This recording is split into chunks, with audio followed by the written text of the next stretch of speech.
Sashi Kumar has given us a framework on freedom of expression or expression and the pressures and assaults it has come under.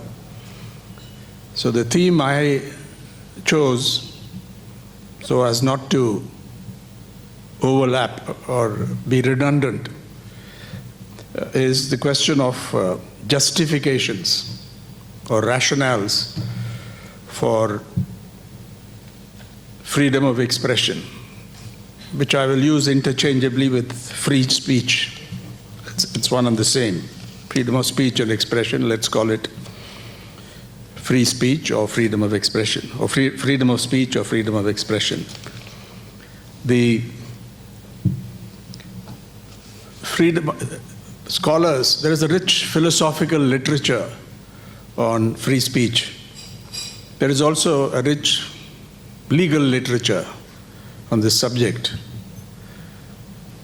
Freedom of speech, scholars have pointed out, is a central concept or central commitment of political liberalism.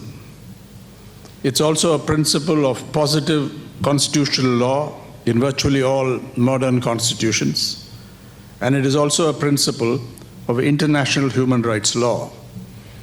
I leave the second and third aspects to the lawyers and legal scholars and speak about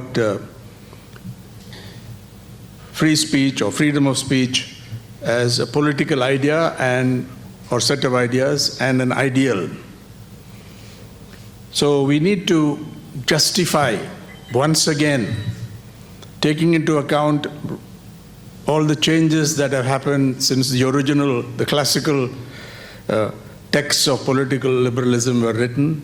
I'll come to that in a minute, to see whether those propositions put forward by John Milton or John Stuart Mill and a number of judicial authorities, famous judges in the United States, in India and elsewhere, in the UK, have come up with, and to see how these claims stand up in the contemporary world. And that, I think, is an important task. It's by no means easy, because every justification has met with a challenge today. And in fact, it has been observed by some scholars that the very principles on which free speech is based has now been turned on its head, and have been used against free speech itself. And Sashi Kumar alluded to that as well, or gave illustrations of that. So let's look at the main justifications or rationales advanced for freedom of speech or freedom of expression. The first is the truth justification, and famously put forward by John Milton in Areopagitica, which was published in 1644. It's a polemic against censorship by a requirement of prior licensing. Milton was not liberal in the modern sense, or even in the 19th century sense, because Milton had no tolerance for Catholic doctrine. It was very clear. But within the framework, and it's largely a polemic against prior restraint, still it's one of the most eloquent justifications, advocacies for free speech within a certain specific context. And so Milton's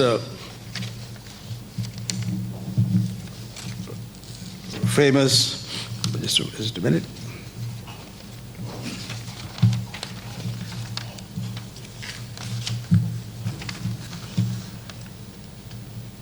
The polemic has been challenged on many grounds, but to quote him from this famous work, "Let her, that is truth, and falsehood grapple, whoever knew truth put to the verse in a free and open encounter."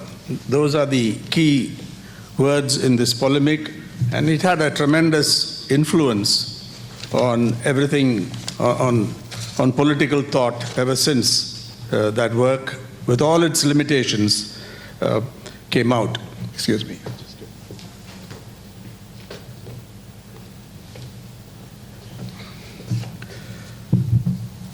A much more elaborate work, very famous and very influential exposition of a liberal theory of freedom of speech is found in the works of John Stuart Mill. In particular, I think students who are here should definitely go back to On Liberty, published in 1859, and look at the three chapters. Scholars have said that the three chapters, it's hard to find the links between the three chapters. Each seems to be a standalone argument. But Mill's argument for freedom of expression is commonly understood to be based on freedom of speech as a facilitator for the search for truth and knowledge. But there's been quite a rich philosophical literature pointing out the qualifications and caveats that need to be made when we speak about John Stuart Mill and his truth-based argument. First, Mill's argument turns on the fallibility of human knowledge and his belief in the consequent value of subjecting ideas to contradiction. The fallibility of knowledge, the importance of subjecting any worthwhile work to contradiction. In constitutional law, scholars have observed the focus has been on interference by the state, interference with freedom of expression by the state. But Mill, it's worth recalling this, was as much concerned with what he called moral reproach that arises from social intolerance and social pressure. And this idea resonates today, the age of digital economy and the rise of the social media. Mill paid as much attention to moral reproach or social pressure weighing down on expression as he did to interference by the state. And I think this, as I said, it's very relevant today. Thirdly, the real caveat is Mill's argument is focused on discussion, debate and discussion, rather than expression more broadly, and therefore has little obvious application to non-propositional expression found in instrumental music and abstract art. You can't resort to the truth justification to defend freedom of expression in those areas. It has to be found, the rationale has to be found elsewhere. And this, I think, is very important. The other important qualification is what is known as the harm principle and its relation to the freedom of discussion principle.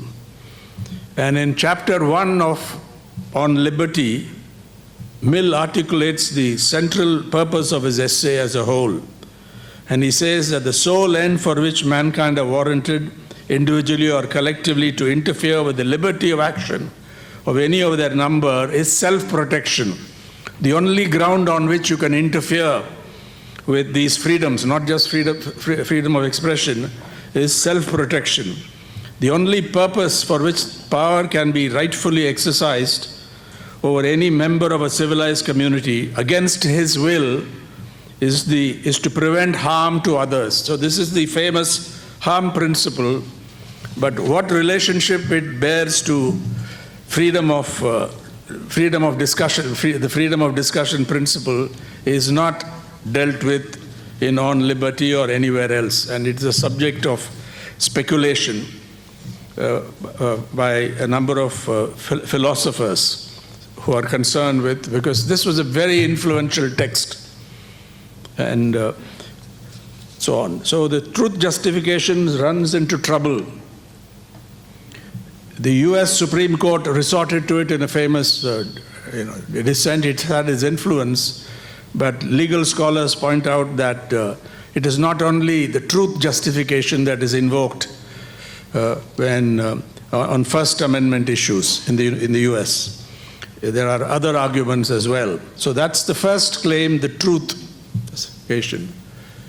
The challenge to this claim that expression, that free speech is the path to discovering the truth, comes from various quarters.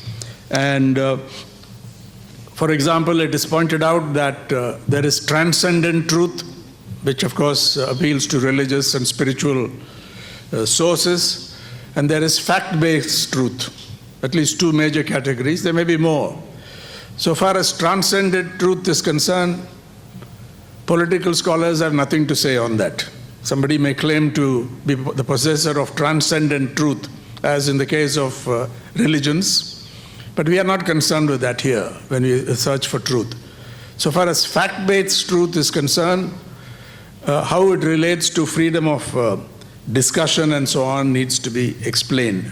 So, net, the truth-based justification for freedom of expression or freedom of speech falls to the ground as a comprehensive justification.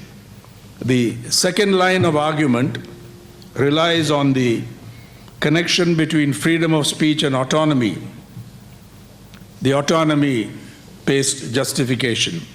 Freedom of speech is said to protect or to be integral to individual autonomy by allowing individuals to form their own opinions about the beliefs and about their beliefs and actions, or by enabling self-development, or because respecting freedom of speech accords or is constitutive of dignity, equal concern, and respect due to all individuals. Several constitutions, including the Constitution of South Africa and also Canada, are committed to this idea of dignity or equality and so on. And freedom of expression is justified on these grounds. This again involves several controversies, whether self-development is an adequate justification for high claims of free speech. The third line of argument, perhaps the most influential in the constitutional law of freedom of speech, relies upon the connection between freedom of speech and democratic self-government. And Sashikumar has already taken us through problems that arise when electoral democracies turn authoritarian, when in a very legal way or seemingly legal way you're able to suppress and control speech or expression. This is certainly happening in India. I don't want to go into details here. There may be it may come up later, specific details. For example, the sedition law, 124A of the IPC, on which the Supreme Court has come up with a very welcome order, but that is only interim. We don't know what is going to happen in the future. That in effect, it's kept in abeyance. All proceedings will be stalled until the government comes up with whatever, and our parliament comes up with whatever, because the government has assured the Supreme Court, the central government, that the Prime Minister is very keen on doing away with colonial era laws, and since 124A, there are different views on this subject, on whether it should continue or not, or how to ensure that it is not misused. We'll have to re-examine it, and nobody knows the time frame for that. It's just a promise. And the Supreme Court, I think, has done very well, I would say, to pounce upon that affidavit given in court and holding the government true to its word that you are really going to re-examine. Of course, many people would have expected no change in the situation on the ground, but it's a very good step, and I think it deserves to be hailed. And all courts in this country have to follow the orders of the Supreme Court of India. I think we don't know whether there's enough information that's gone out to the subordinate judiciary or even to all the high courts on this question, But we would expect learned judges to pay attention to this order and what it specifically entails. That's one blow for freedom of expression, I would say, because this has figured in many debates. I think the lawyers should speak on what happened in the Constituent Assembly and so on, but I would point out in relation to what Sasikumar raised about the founders of independent India or the founders of the Republic, the debates that took place and what they failed to do. But if you go back to the Constituent Assembly debates, I did it recently, we discovered dissenting voices demanding much stronger protection for freedom of speech and expression than the majority was willing to provision against possible further assaults and encroachments on the fundamental rights by authoritarian governments and high-handed legislatures.